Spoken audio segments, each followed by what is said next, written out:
1화 섬뜩한 별명을 가진 컨설턴트 마이너스 1화 우리는 가끔 이런 생각을 한다. 로또에 당첨되면 뭘 하지? 이참에 이사나 갈까? 고급 외제차를 사볼까? 고생한 부모님께 효도를 할까? 일 때려치우고 평생 놀고 먹을까?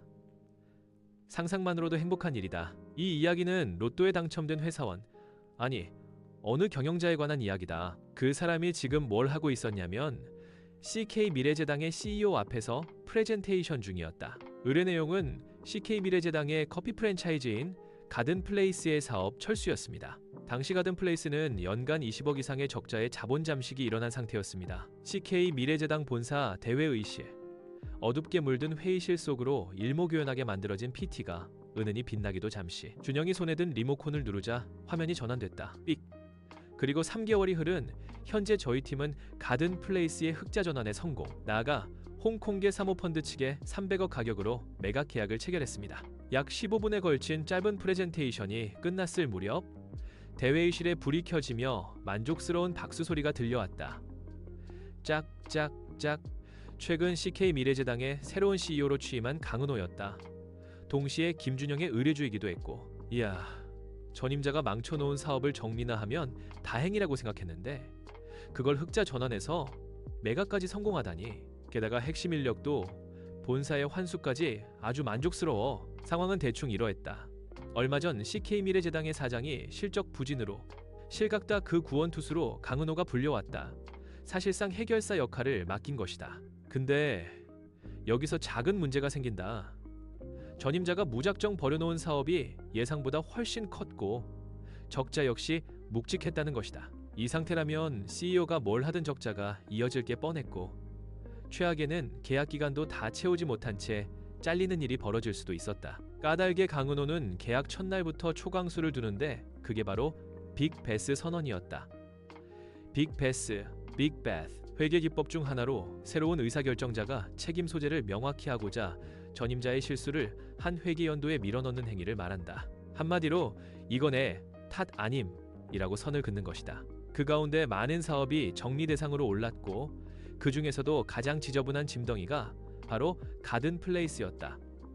매년 20억씩 쏟아지는 적자, CK의 먹칠하는 브랜드 이미지, 험악한 노사관계와 적대적 점주들, 자본 잠식에 가까운 열악한 재무 상태, 누가 봐도 정리해야 할 사업체. 근데 중요한 건 저 가든플레이스가 미래제당 내부의 사업부 수준이 아니라 분가에 성공한 자회사라는 거였다. 당장 직간접적으로 얽힌 이해관계자만 이 0명이 넘어갔고 다른 CK 계열사와 엮인 내부 거래와 채무관계 역시 억소리가 수백 번은 날 정도로 심하게 엉킨 실타래였다. 저걸 정리하기 위해서는 대규모 해고와 인사이동이 발생하게 될 건 불보듯 뻔했다. 이 상황에서 강은호는 꾀를 낸다.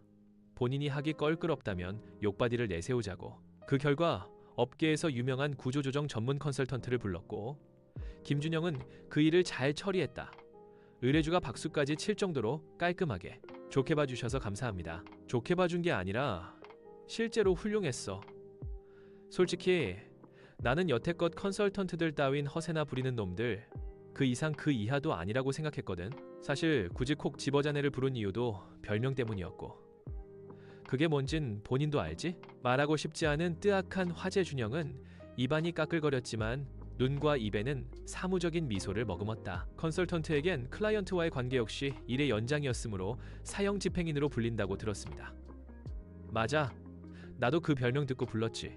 근데 겪어보니 다르더군. 다 죽어가는 기업을 살려서 비싼 가격에 팔았어.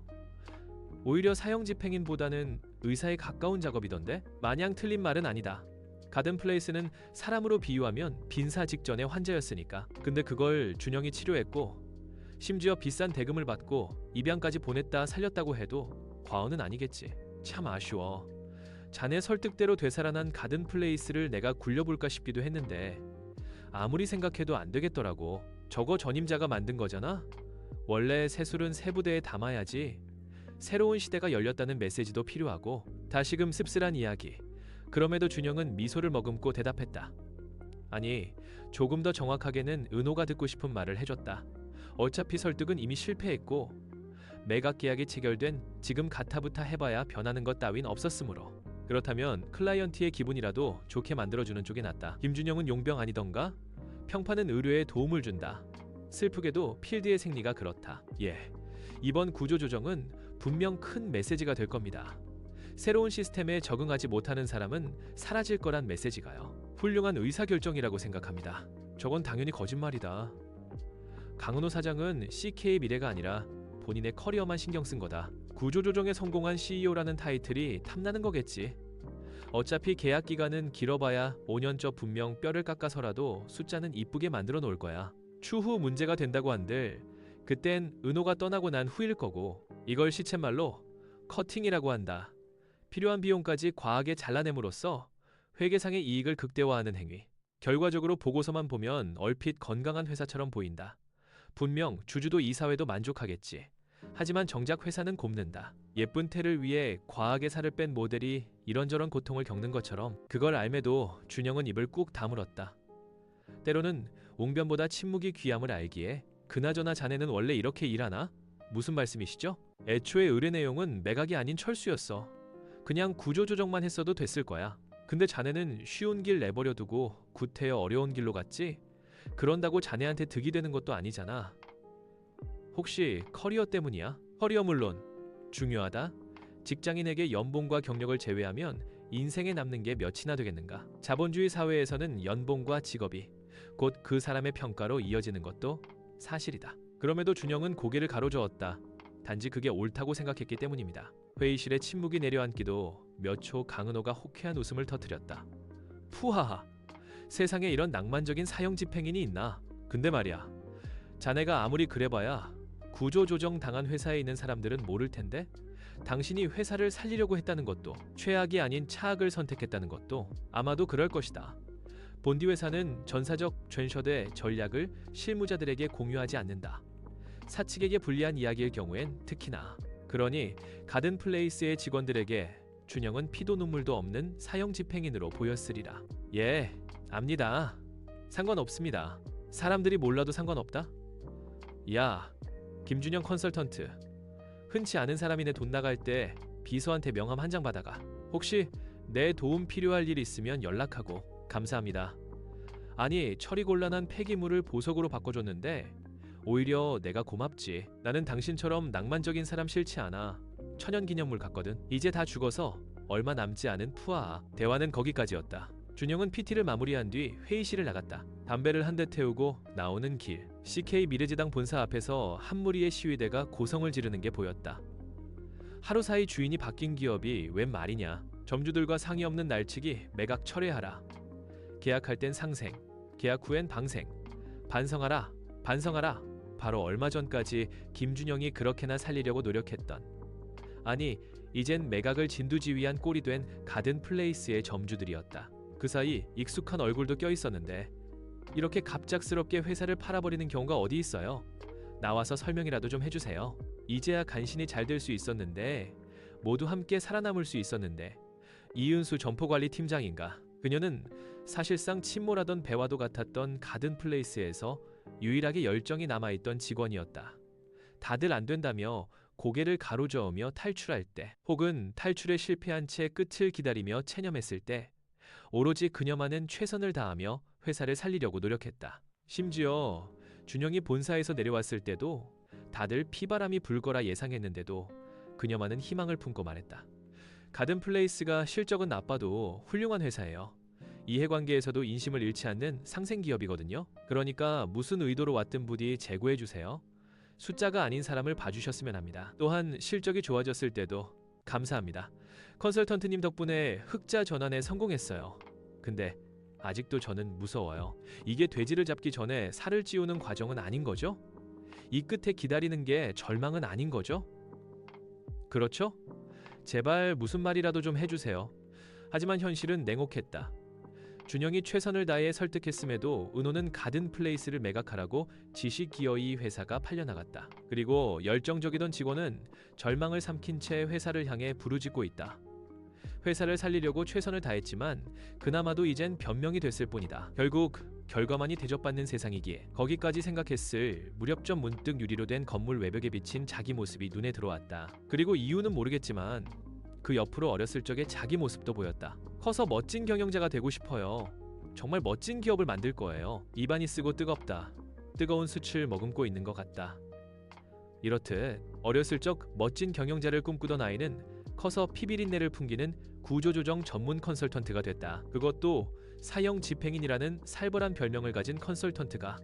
어렸을 적엔 미래에 내가 조금 더 나은 사람이 될 줄 알았는데 정작 커보니 이런 꼴이 됐네. 돈 때문에 치여서 사는 게 힘들어서 그때그때 급하게 돈을 벌 수 있는 선택지만 쫓다 보니 이렇게 되어버렸다. 만약 나한테 돈이 있었다면, 내 사업을 할 수 있었다면, 직접 의사결정권을 가졌다면 지금과는 달랐을까? 당연히 그랬으리라. 자본주의에선 돈이 곧 권력이니까. 근데 슬프게도 준영에게는 돈이 없었다. 적어도 아직까지는 이화? 섬뜩한 별명을 가진 컨설턴트 이화. 서울시 강남구 테헤란로 정어리 때처럼 헤엄치는 사람들을 지나 어느 오피스 빌딩의 승강기를 타고 올라가기도 몇 분 띵. 승강기 특유의 전자음과 함께 문이 열리자 고급스러운 인테리어의 사무실이 나타났다. 바로 준영이 속한 킹메이커 컨설팅 펌의 본사였다. K와 M이 왕관을 중심으로 합쳐진 로고를 지나 걷기도 잠시 갑작스러운 폭죽과 함께 환호성이 들려왔다. 물론 저 환호가 준영을 향한 것은 아니다. 파방 축하드려요. 오로라 컨설턴트님. 경제지에서 이번 솔루션에 대한 칼럼이 올라왔어요. 지속 가능한 창의 경영에 대해 말하다. 오로라 컨설턴트 너무 좋겠네요. 고개를 돌려보자 한 무리의 사람들이 둥글게 모여 어떤 사람을 칭찬해주고 있는 게 보였다. 이번에도 잘 해냈나 보네. 오로라. 아이슬란드의 밤하늘 같은 이름의 천재. 이제 겨우 입사 5년 차였지만 맞는 것마다 창의적인 솔루션을 제안해 모두를 놀라게 했다. 그녀의 방식이 이번에도 유효했던 모양이다. 준영은 걷는 길에 고개만 돌려 오로라 쪽을 쳐다봤다. 모두의 웃음 속에 둘러싸인 채 활짝 웃는 그녀를 스포트라이트의 주인공이 저러할까? 보고 있자니 미묘한 감정이 솟았다. 사실 준영도 저런 사람이 되고 싶었다. 회사를 죽이는 경영이 아니라 회사를 살리는 경영을 하고 싶었다. 일이 끝날 때마다 동료들의 미소 속에서 함께 축하하고 짜릿한 승리의 쾌감을 모두와 나누고 싶었다. 멋진 사람이 되고 싶었다. 빛나는 사람이 되고 싶었다. 하지만 난 그렇게 되지 못했다. 내가 일을 할 때마다 누군가는 직장을 잃고 노숙자가 되고 이혼을 하고 시위까지 한다. 가끔은 한강에 시체가 떠올랐다는 뉴스도 나와. 그리고 참으로 야속하게도 꼭 이럴 때 안 좋은 얘기가 들려왔다. 준영이네? 일 벌써 끝낸 건가? 우와, 저분이 그분이에요?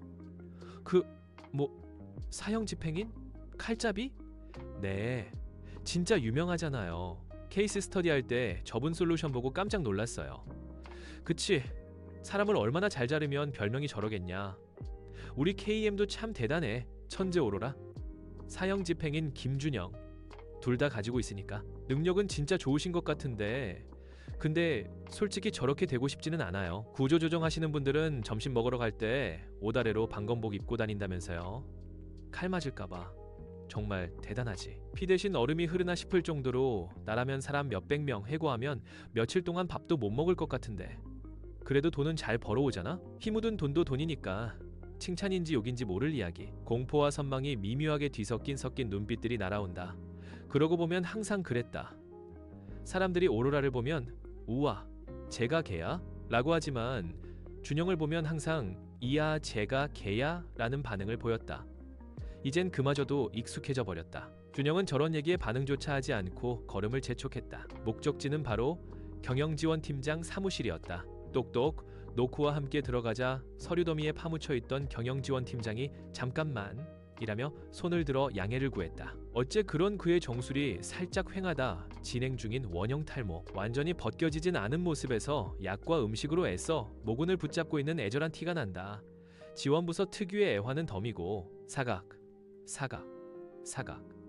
연필 특유의 소리가 나길 몇 초. 경영지원팀장이 급한 일을 마무리한 뒤 준영을 맞이했다. 왔어. 앉아. 뭐 좀 마실래? 아니요, 컨설팅 종료 보고 드리러 왔습니다. 이미 CK에서 전화 받았어. 그것도 강은호 CEO한테 직접 만족한다며 칭찬 일색이더라. 그렇다면야. 준영이 절차상으로 필요한 페이퍼들을 건네자 지원팀장 역시 잘 받았다는 듯 그걸 툭툭 두드리고는 말했다. 고생했어. 빈말이 아니라 정말로. 아닙니다. 다들 하는 일인데요. 뭘. 말은 그렇게 해도 힘든 거 다 알아. 손에 피 묻히는 게 쉬운 건 아니잖아. 특히 김컨은 오피스보다 필드에서 직접 일하는 스타일이라 멘탈 데미지도 세게 들어올 거고, 구조조정에는 필연적으로 해고가 따라붙는지라 구조조정 전문가는 꼭 필요한 일이 아니고선 필드에 나가지 않는다. 사람에게 있어 직업은 곧 생계와도 같기에 종종 현장에서 사건이 터지기 때문이다. 오는 길에 들었던 방건복 얘기도 그렇다. 간혹 앙심을 품은 누군가가 테러를 하기도 한다. 이렇듯 구조조정 담당자는 미움을 받는 역할이다. 돈 때문에 하는 일이지 않습니까? 뭐 어차피 누군가는 해야 할 일이기도 하고요. 그저 그게 제가 됐을 뿐입니다. 그렇게 생각해주면 다행이고, 이후 무거운 침묵이 약 10초 지원팀장이 정수리를 긁으며 입을 열었다. 고마워. 요즘 김준영 컨설턴트가 잘 벌어다줘서 내가 고민이 덜해. 봐봐, 머리도 덜 빠진다니까? 대뜸 정수리를 내미는 지원팀장. 그걸 보자 피식 웃음이 흘러나왔다. 언제 봐도 참 마음에 드는 사람이다. 이 시장에서는 드물게 인간미도 있고. 다행이네요. 제가 도움이 돼서. 그럼 약보다 좋아. 나중에 탈모 테라피 해봐. 진짜 버핏도 울고 갈 정도로 돈방석에 앉을걸? 만약에 일 그만두면 생각해볼게요. 그래. 뭐 시답자는 농은 이쯤 하고, 그나저나 김준영 컨설턴트 리텐션 보너스 기간 얼마 안 남았지? 농담 끝에 나온 말. 아마 이쪽이 본심이리라. 리텐션 보너스. 계약 기간 동안 이직이나 퇴직 금지를 조건으로 주는 인센티브를 말한다. 보통은 사기고치 차주는 보너스이기도 하다. 일주일 정도 남았습니다. 그렇구나. 오프 더 레코드로 묻는 건데 일 계속할 거야? 알려주면 내가 조금 편할 것 같아서. 김컨 같은 거물이 나가면 빈자리를 메우기 힘들거든. 왜요? 제가 나갈 것 같나요? 아까 일 그만둔다는 얘기는 농담이잖아요. 하하. 알면서 그러시네. 아까 그게 농담인 건 당연히 알지 있잖아. 난 필드에는 나가지 않고 오피스에만 있어서 컨설턴트들에게는 안 보이는 다른 게 보여. 그게 뭔지 알아? 뭔데요? 눈주에 80시간짜리 고강도 업무를 1년, 3년, 5년 이렇게 하다 보면 다들 눈이 죽더라고. 그래서 보통 일 그만두기 직전에는 김준영 컨설턴트 같은 눈이 돼. 특히 구조조정 같은 멘탈에 안 좋은 업무는 그 속도가 더더욱 빠르고. 준영이 슬픈 미소를 머금었다. 저게 틀린 말도 아니거니와 다른 사람들 눈에 보일 정도로 제 상태가 좋지 않다는 것도 이제사 깨달았기 때문이다. 하지만 슬픔을 길게 담아두진 않기로 했다. 슬픈 일은 이미 넘치도록 많으니까 더 품을 여유 따윈 없다. 흘려보내야 한다. 그래서 어떡할 거야? 아직 안 정했어요. 혹시 숨기는 거야? 아니요, 진짜로요. 일하느라 바빠서 생각도 못했어요. 아, 그랬겠다. 미안해. 일 끝내고 온 사람한테 너무했네. 고생했으니까 며칠 푹 쉬고 와. 페이퍼는 내가 다 알아서 할게. 추가 리텐션 계약도 가능하니까 언제든지 얘기하고. 네, 알겠습니다. 그럼 가보겠습니다. 항상 고마워. 준영은 피식 웃으며 지원팀장을 뒤로 했다. KM 컨설팅의 자질구레한 업무를 담당하는 그는 언제 봐도 기분이 좋아지는 사람이다. 몸에 배려가 익은 사람인지라. 특히나 저분이 안 계셨으면 정말로 못 버텼을지도. 이렇듯 준영이 나간 뒤 지원팀장은 깊은 한숨을 내뱉었다. 진짜 대표님도 너무하네. 적성 안 맞는 거 알면서도 왜 김준영한테만 구조조정을 몰아주는지. 돈 벌어오는 사람 부려먹는 것도 적당히 해야지. 저러다 그만두기라도 하면 큰일 나는데. 진짜. 그날 밤 서울시 연신내. 드르륵. 세월을 머금은 티가 물씬 나는 미닫이 문을 열자 잡고 아늑한 분위기의 술집이 드러난다. 단골 술집이었다. 준영은 항상 일이 끝나면 이 술집에 들러 술을 마시고 들어갔다. 더불어 왜 처음 이 술집에 들어오게 됐는지는 기억이 잘 나지 않았다. 술 없이는 잠을 자지 못해서였는지, 열심히 일한 보상을 받고 싶어서였는지, 외로움에 사람 냄새를 맡고 싶어서였는지 여러 생각이 머릿속을 스쳤지만 어느 게 정답인지는 알 수 없었다. 어쩌면 저 셋 모두일지도. 어차피 지난 얘기야. 다 의미 없다. 그런 생각을 하며 선술집 형태의 자리에 앉아 술집 주인이 씩 웃으며 반겼다. 왔어? 안주는 항상 먹던 걸로? 대뜸 날아오는 반말. 호불호가 갈리는 응대임에도 준영은 저게 좋았다. 마치 오래 만난 친구처럼 웃으며 반겨주는 저 모습이 좋았다. 단골이 된 것도 그런 이유였을지도 모른다. 그걸로 금방 해줄게. 기다려. 주인이 요리하는 사이 준영이 가까운 냉장고에서 소주와 잔을 꺼내와 한 잔 따랐다. 그 사이 켜놓은 TV가 이런저런 얘기를 흘려낸다. 다음 뉴스입니다. 이번 로또 복권이 낙첨됐습니다. 이런 무당첨 상황은 472회 이후 처음입니다. 이에 당첨금 약 238억여 원이 이월되는 일이 발생했습니다. 238억 2월이라 누군지는 몰라도 저거 당첨되면 인생이 바뀌겠네. 만약 저걸 받으면 뭘 할 수 있으려나? 집? 차? 아니지. 작고 저평가된 기업체를 하나 인수해도 될지도. 기업을 키워서 팔면 큰돈이 되니까. 다음 뉴스입니다.